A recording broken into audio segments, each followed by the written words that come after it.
আসসালামু আলাইকুম। ইয়াপ। আসলে সালামের উত্তর তো ইয়াপ না, ওয়ালাইকুম আসসালাম। ওকে, ওয়ালাইকুম আসসালাম।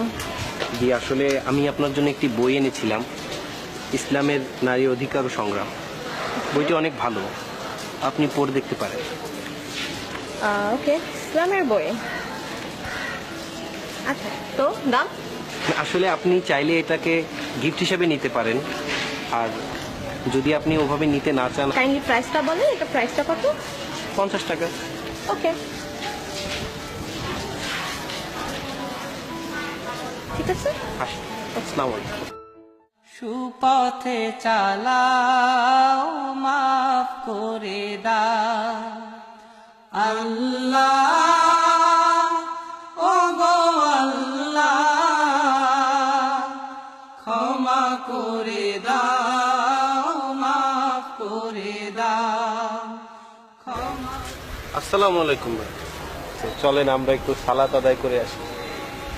ভাইয়া এখন তো প্যান্টটা ঠিক নাই, তাই নেক্সট টাইম করবো। ভাইয়া চলেন, আমরা চলেন একটু সালাত আদায় করে আসি। আপনার তো বুঝতে হবে আমার প্যান্টটা ঠিক নাই।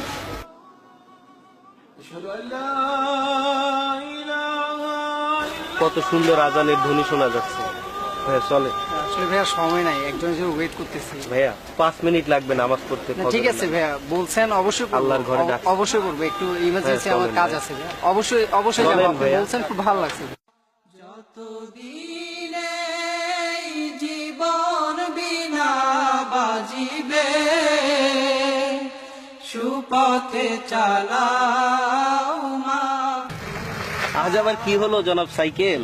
জানি প্রতিবার যখনই আপনার চেইন পরে কোনো না কোনো সুখবর তো আসে। তো আজকে কি সুখবর বলেন তো? হ্যাঁ, আমি গরিব মানুষ, 2-4 পয়সা বই বিক্রি করে যা পাই তা দিয়ে বেশ চলে যায়, কিন্তু আপনাকে তো 2-3 ফোঁটা মোবিল ছাড়া কিছুই দিতে পারি না। কি করব বলেন? আচ্ছা, একটা কথা বলবেন, আমি যেদিন মরে যাব সেদিন আপনার পিঠের থেকে ভারটা চলে যাবে না?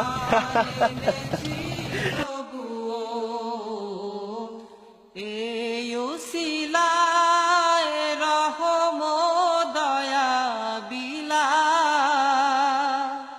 ক্ষমা করে দাও, মাফ করে দাও, ক্ষমা করে দাও, মাফ করে দাও আল্লাহ। সুপথে চালাও, মাফ করে দাও আল্লাহ, ও গো আল্লাহ, ক্ষমা করে দাও, মাফ করে। কালকে তো বলেছিলেন আপনার প্যান্টে সমস্যা। চলেন আজকে আমরা সালাদটা আদায় করে আসি, আজানের ধ্বনি শোনা যায়। ভাইয়া ভাইয়া এখন তো আমার কিছু কাজ আছে, আমার দাওয়াত আছে এক জায়গায়, ওখানে যাইতে হবে। ভাইয়া বেঁচে থাকলে তো কত দাওয়াত খেতে পারবে। খাইতে চলেন। পারবো ভাইয়া, নামাজ পড়ে নিবো, একটু আল্লাহর সমস্যা নাই, ঘরে চলে পড়ে যাই। নিবো ভাই, পড়ে নিবো। এই একটু দাওয়াত আছে, ওখানে যাইতে হবে আমার। কালকে থেকে ইনশাল্লাহ পড়বো আমি, ঠিক আছে? বুঝেছেন ভাই? মাইন্ড করছেন ভাই? না ভাই, আসসালামু আলাইকুম। أشهد أن محمدا رسول الله.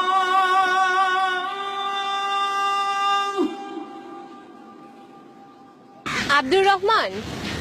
রহমান, চিনতে পেরেছেন? জি, ঠিক চিনতে পারলাম না। আমি ওই যে স্টেশনে ইসলামের বই। ও আচ্ছা আচ্ছা, হ্যাঁ বলেন।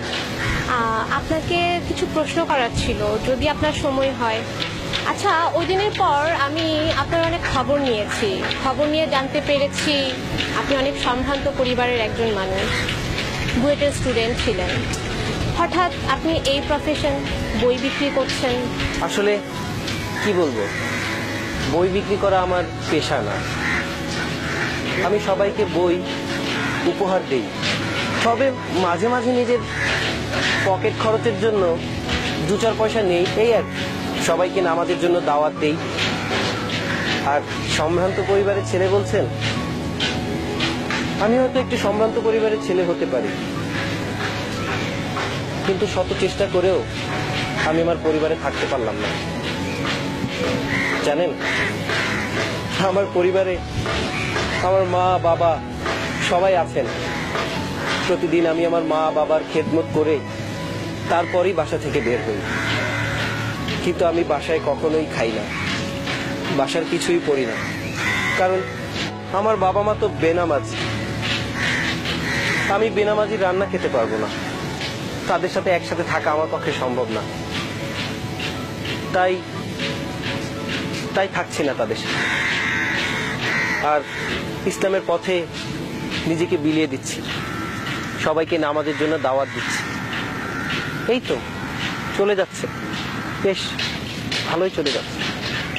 আচ্ছা আসি। আসসালামু আলাইকুম রহমতুল্লাহ। আসসালামু আলাইকুম রহমতুল্লাহ।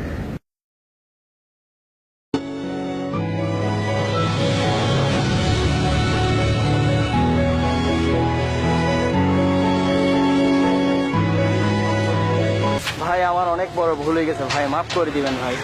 ভাই ভুল বুঝতে পারছি ভাই, এখন ভাই। থেকে নিয়মিত নামাজ পড়বো ভাই। ভাই আমার কাছে ভাই ভুলের কিছু নাই ভাই, সব ওই আল্লাহ তাআলার খেলা। ঠিক আছে ভাই, আপনি ভাই রেগুলার নামাজ পড়বেন, ইনশাল্লাহ ভাই নামাজ। আল্লাহ তাআলা আপনাকে হিদায়াত দিবে। ভাই দেখেন, আজকে নামাজ পড়ার জন্য ওদের সবাইকে নিয়ে আসলাম, যেরকম আমাকে উপদেশ দিচ্ছেন সেরকম ওদেরকে উপদেশ দিচ্ছি, ওরা মান্য করেছে। ভাই ভাই খুবই খুশি হয়েছি ভাই, ভাই আল্লাহর উপদেশ আমি খুবই খুশি হয়েছি ভাই। আল্লাহর উপদেশ আমার জীবন আজকে সার্থক যে আমি আপনার মতো একজন মানুষকে ভালো করতে পারছি। আপনারা সবাই নামাজ পড়বেন তো আজকে থেকে? ওয়াদা করেন, ওয়াদা করেছেন তো?